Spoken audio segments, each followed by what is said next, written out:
Beneil Dariush versus Islam Makhachev is now official, so is Edson Barboza versus Bryce Mitchell, and Henry Cejudo will be returning to the UFC in 2022, but against who? Let's break down all of these topics in today's MMA news reaction video, starting with Beneil Dariush versus Islam Makhachev finally being made official for a Fight Night headliner on February the 26th, 2022. This is a great matchup. I thought I'd give my prediction on this matchup because before I've already reacted to this news, and I gave my opinion on the matchup being made more than I gave my prediction of the matchup because I only assumed that it might be happening at that time. I made a video a couple of days ago because I noticed that Ali Abdelaziz mentioned in an interview, he said that they are going to be thinking of making Beneil Dariush versus Islam Makhachev and giving Justin Gaethje that next title shot. However, I raised the points that if this matchup does get made early enough, that they might not give Justin Gaethje the title shot, and this matchup has been made on the 26th of February. If the winner of Oliveira versus Poirier takes a bit of damage and doesn't feel like being that active as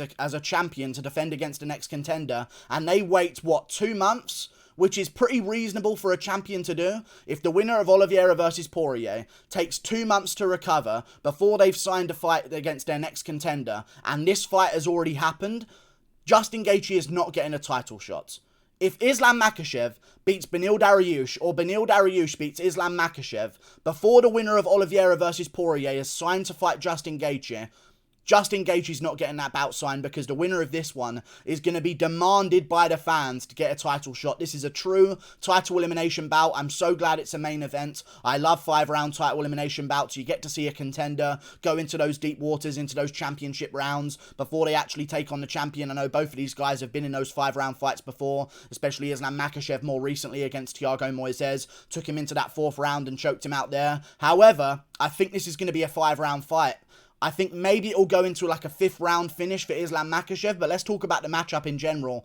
I think this is the worst matchup for Islam Makhachev so far in his career, and he'll have a very close fight with Beneil Dariush. I think it's going to be very competitive. I think Beneil Dariush might be able to take a round away from Islam Makhachev, which sounds crazy to say, because normally losing rounds is a part of every fighter's career, but not for Islam Makhachev. Very dominant, especially recently against Thiago Moises, and more importantly against Dan Hooker by submitting him in the 1st round with a Kimura. Brutal submission by Islam Makhachev. I do believe Beneil Dariush style-wise, he's tough. He's got great grappling, he's got great cardio, he's got KO power, he's got really good striking as well, he throws unorthodox techniques, he's got good movement, he's got good fight IQ, and he knows where to take his opponent into their weakness, because he'll stand with certain opponents like Drakkar Klose, and even stand with other opponents like Scott Holtzman, who he doesn't really respect the ground game of, or doesn't really respect the stand-up of as much as maybe like a Tony Ferguson or another contender in the division that he'll want to immediately get down to the ground. But Beneil Dariush, very high fight IQ, very good experience in the UFC, on a crazy win streak of his own, 7-fight win streak, by the way. He has also beaten Thiago Moises. He beat him in a unanimous decision in a 3-round bout. He's beaten great contenders himself, and this is an amazing matchup. I'm looking forward to it. I think Beneil's going to get tested here. No, not Beneil. I think Islam Makhachev is going to get tested here. I know sometimes I shit on Beneil Dariush because he's not really the most known contender. So I say he's not really the best contender in the world. But he has beaten Tony Ferguson dominantly over 3 rounds, which is what the champion did, Charles Oliveira. So if we're going to give respect to the champion Charles Oliveira, I get it that he did it a bit more cleanly than Beneil Dariush did, but Beneil Dariush still controlled Tony Ferguson on the ground for 3 rounds, did well on the feet as well in that match, and I feel like he deserves a lot more respect. So I'm going to give him the respect, and I'm going to call in Islam Makhachev 5th round rear naked choke submission. I think Beneil and Islam are going to go at it for 4 rounds. It's going to look a lot like the Arman Tsarukyan bout. Both guys shooting on each other. Both guys scrambling. Both guys defending takedowns. Maybe Islam Makhachev lands those knees to the body in a clinch, whereas Beneil Dariush might land a couple of big overhands at range. A couple of good kicks at range as well. If you don't know, Beneil Dariush has got amazing kicks. If you haven't watched the Edson Barboza fight, go and watch the Edson Barboza fight. I know he got flying kneed in the face in that fight in the 2nd round, but before that, he was very comfortably just out-kicking and out-striking Edson Barboza. Extremely underrated Beneil Dariush. He fights to the level of his competition a lot of times, so it's hard to know just how good he is. But I do believe that he might give Islam Makhachev a bit of problems. I could definitely see him maybe winning a first round or a second round. Like if Thiago Moises can get you to the ground in that second round and make it very close and make it reasonably competitive, I believe a guy in Beneil Dariush who dominated Thiago Moises over 3 rounds can maybe take you to that next point where you actually start to lose some of those rounds. I do see Beneil Dariush maybe getting round 2, losing round 1, maybe getting round 1, losing round 2. But I think as the fight goes on, Makhachev's a little bit more composed. He's a lot bigger. He's a lot stronger. He's a better athlete. I think he's better in the grappling department as well. So I could see Islam Makhachev escaping a couple of leg lock attempts from Dariush, ending up on top. Dariush bucks and weaves, tries to get back up to his feet, changes position. Maybe he jumps a guillotine a couple of times and Makhachev has to escape the guillotine to end up on top and be a threat. And I think he'll land those ground and pound shots, start to weasel his way into certain positions, take the back and slowly squeeze the life out of Beneil Dariush as the fight goes on. I do see a late round submission win by rear naked choke for Islam Makhachev because if you look back at opponents of Beneil Dariush, the last really big guy for the lightweight division that was a good ground guy that went for submissions a lot and was a submission expert was Michael Chiesa. And he was able to do kind of what he wanted with Beneil Dariush in certain moments of that fight. And also, we see Beneil Dariush struggling with contenders that I do not believe that Islam Makhachev would struggle with, like against Drakkar Klose. People remember, he KO'd Drakkar Klose, brutal KO power, amazing performance by Beneil. He was almost finished before that. You know, he had the back of Drakkar Klose in the first round, couldn't really get the submission off, but he did submit Drew Dober in the second round. But again, he was almost like, he was taking a lot of big shots against Drew Dober. He was taking some big shots against Drakkar Klose. Those don't seem to happen when it comes to Islam Makhachev, and I think that's going to be the difference here. Makhachev's a lot cleaner about his work, but maybe Beneil could bring out the wild man and make it a bit more scrappy and maybe get the better of him that way. But Beneil Dariush, older guy, of course, taken damage in his career, taken a lot of KOs. Also, Islam Makhachev has taken a KO loss, but he's younger. He's got a lot of time to prepare. And I wish this was a bit earlier because I just don't want to see Gaethje get a title shot while the winner of this one's sitting out for 9 months on the sidelines until the end of the year when they'll get their title shot. It doesn't make any sense to me. Like, the winner of Oliveira Poirier is probably going to return around June. Let's be realistic here. Probably going to return around June or July. If it's Poirier, it'll probably be July because they'll want Poirier on the International Fight Week card most likely. So it'll probably be June, July. Then the winner of that one's going to look to turn around in November, December. I'm not trying to see the winner of Makhachev Dariush sit out for 8 to 10 months until the end of the year. Just me. I don't know. I don't like it. But the winner of this one, if they win before Gaethje is signed to fight the winner of Oliveira Poirier, give him the fucking title shot and Gaethje can sit and take on the next contender. Moving on to the other part of the news, which was a couple of days ago actually now, Bryce Mitchell versus Edson Barboza. Great matchup made in the featherweight division. Big matchup made in the featherweight division as well. Really looking forward to this one. Bryce Mitchell has been on a roll, but he took a lot of time off because he broke his hand in the Andre Fili fight. Had about a year and a bit off now. I think he fought in October of last year, which is crazy amount of time away, and he's not going to be fighting again until, when's this fight even signed, sorry? March 5th. Why? So I'll talk about the matchup in a second here. Why? That makes no sense to me. March 5th.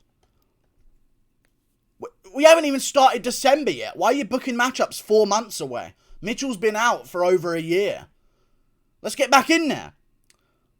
I hate it when they do this shit. It really does annoy me. Like, they booked Tom Aspinall in October on a March date against Shamil Abdurakhimov.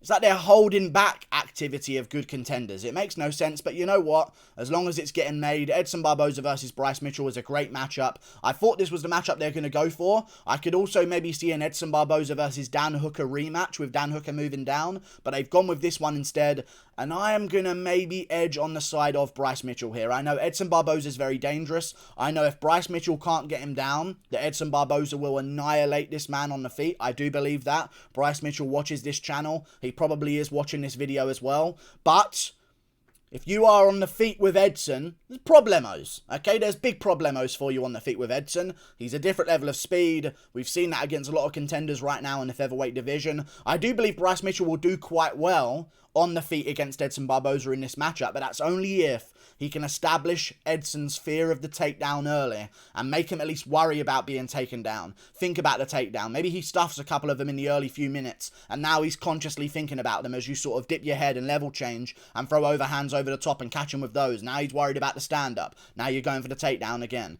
I could maybe see, if you were picking Edson Barboza, a flying knee KO as Bryce Mitchell shoots for a takedown, because if you watch the Andre Fili fight, there's evidence that's the sort of matchup that Edson Barboza is going to be looking at to see how he does in this matchup. He saw Andre Fili in the second round time a beautiful flying knee on Bryce Mitchell as Bryce Mitchell ducked in for the takedown. That actually rocked Bryce Mitchell for a second, but Mitchell's tough. He composed himself, got back to work, moved his feet around. You could just see he sort of reset himself after that flying knee landed and got back into the swing of things. And Andre Fili arguably could have won that second round too. So I think Edson Barboza is going to be looking for that flying knee. I think Bryce Mitchell's going to need to earn respect on the feet early here. Land those big shots over the top. Crack him on the chin a couple of times. Then Edson Barboza's not going to know what to worry about. And then you duck down and go for the double legs. I don't want to see Bryce Mitchell going out there, not engaging in the stand-up at all, and just diving for takedowns, because that's not going to be a good look. You've got to get respect early on the feet. I do believe Bryce Mitchell's going to win this one,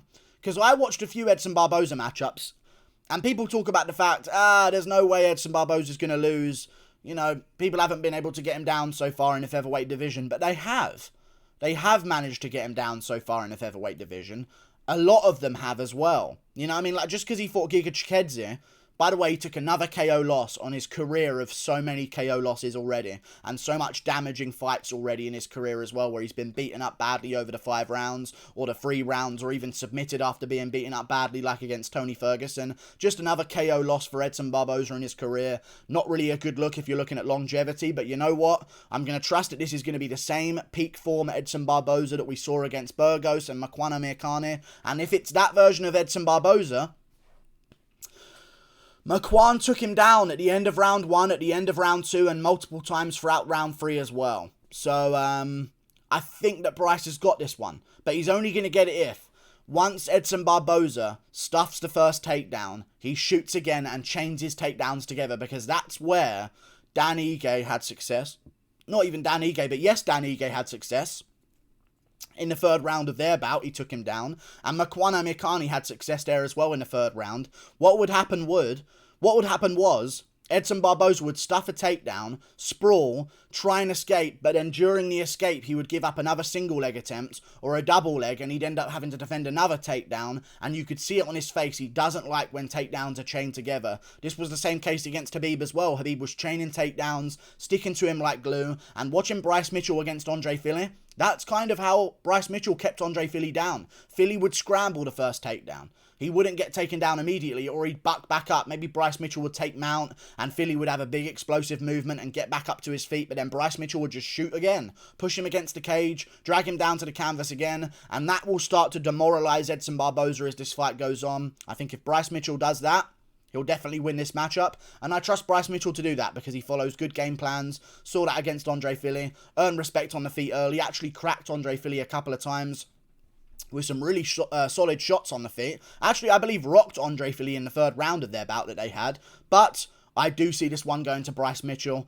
I just think Edson Barboza is going to be so conscious about being taken to the ground. And also, I think that Bryce Mitchell's, tougher than Makwana Mirkani? I believe so. I think he's got better cardio than Makwana Mirkani, because Makwana Mirkani was only able to be successful against Edson Barboza in the 3rd round of their matchup. But that's when Makwana Mirkani is destroyed and exhausted himself. Bryce Mitchell's not going to be exhausted in those later rounds. We've seen him go 3 rounds hard. We've seen him put an absolute grappling clinic on Charles Rosa over 3 rounds, and still managed to do good work there in the 3rd as well, dominating it, winning the matchups, winning the scrambles, putting him in multiple twister attempts as well. I believe that Bryce Mitchell, as the fight goes on, is going to have more energy than, say, a Makwana Mirkani would have, who's known for gassing out, and I think he's going to capitalise on a tired Edson Barboza, who's sick of defending takedowns. Plus, Bryce Mitchell's got an awkward style on the feet.